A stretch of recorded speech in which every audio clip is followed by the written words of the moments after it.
Hi guys, welcome back to my YouTube channel. Thank you so much for watching. I really hope you're all okay. If you're new here, welcome. My name is Steffi and this channel is all about knowledge sharing, but with a particular focus on self-love, mindset and goal getting. But today's video is all about how to improve your relationships. Now, I don't know about you, but people who seem to be very successful, very happy, are those who have the best relationships with people. And relationships are things that have to be worked upon, they have to be built, but sometimes they can be very frustrating as well if someone does not see something how we see it. So today's video, I'm going to be sharing a series of beliefs that basically come from NLP, which is the art of effective communication. So I'm going to be sharing those beliefs with you today, which I really hope will give you some insights on ways you can improve your relationships, because ultimately relationships are all built on communication. So remember to hit the like button, hit subscribe, and let's go. So the first belief I'm going to share with you is the idea that everybody has a different map of the world. And I'm not talking about a physical map. I'm talking about the way we see things and our perspective. Everybody has a different perspective. Now this might sound very basic, but how many times have you perhaps struggled or maybe been in an argument and you're like, you just don't get it. Why don't you see it how I see it? And it's so frustrating. But actually it's because it is physically impossible for anyone to ever have the same perspective as you. And this is because we all have a completely different life experience.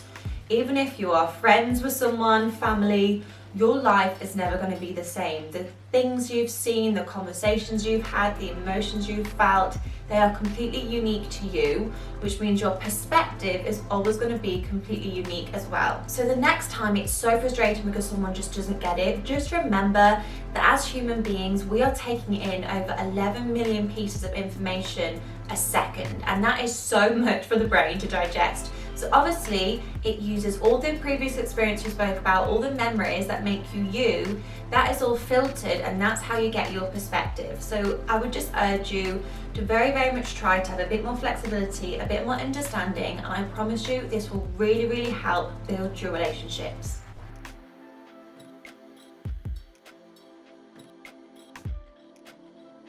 So the next belief is that we have all the resources we need.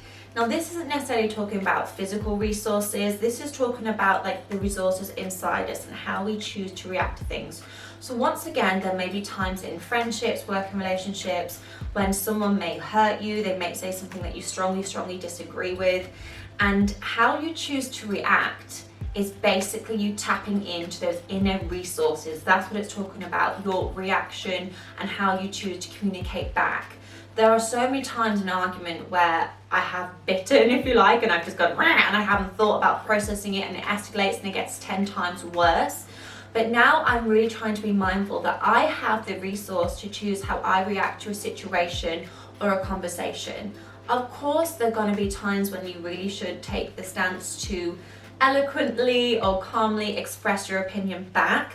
But if you have all this kind of quick reaction, nasty comments, like I said, whether it is friendships, personal relationships, obviously I hope you wouldn't do that at work, but once again, you can have tricky conversations at work. All I would just say is take a step back and remember that you, as a communicator as well, as a human being, as a person, you have all the resources you need to choose on how you are going to react in that situation. And I also want to remind that to you, if you're trying to build relationships, you have the resources that you want to build positive relationships with people. It's not down to someone else, it's down to how you choose to communicate, you choose how to hold yourself. And I think when you have that stance, you stop putting it on other people, and it's more about you. It's more about what you're going to take from this relationship and how are you going to build it even more.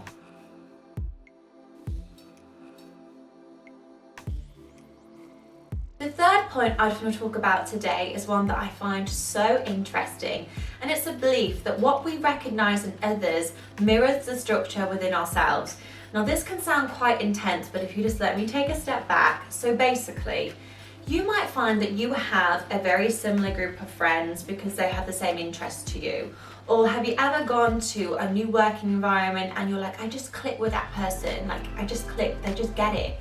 And this is because as humans, we are constantly looking for safety and familiarity. And that means that when we see people who we think are like us, it's basically meaning that we see ourselves in them. So it is like, unfortunately, very, very narcissistic. So we're looking for people like us all the time because we think you're safe, you're familiar, you're not going to do something unpredictable, you're like me, so I like you. So basically, every time you see someone who mirrors a belief you have or something that's like you, you're going to be drawn to that person. However, I just want to be really mindful that this is very, very, very dangerous sometimes. You may have heard of affiliate bias, which once again is really concluding what I've just said. You choose to be with people who are like you.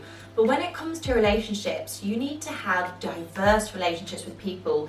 It's so important to think about other people's experiences from all different cultures, ages. Having a diverse group of people is not only beneficial for you, but it's beneficial for the world. So all I would say, of course, you're going to feel more drawn to people like you because you see yourself in them, you've got that mirror.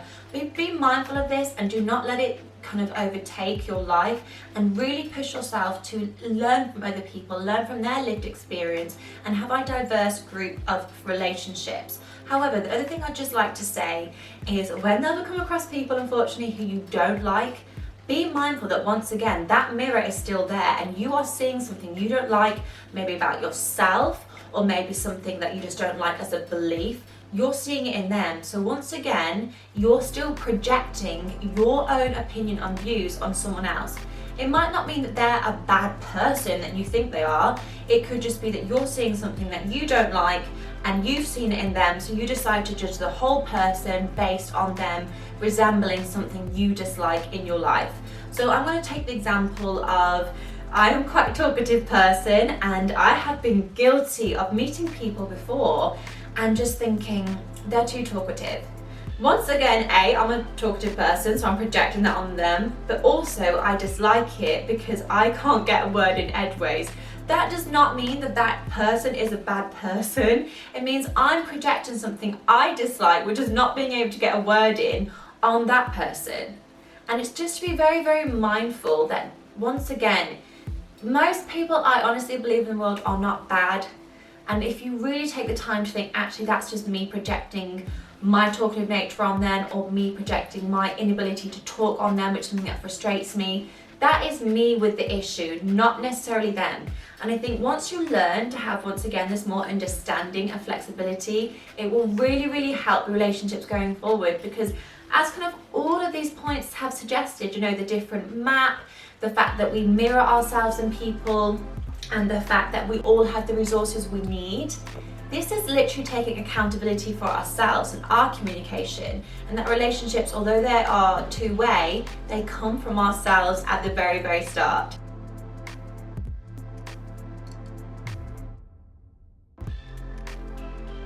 So I really, really hope you found that useful. I'm going to pop some more information below.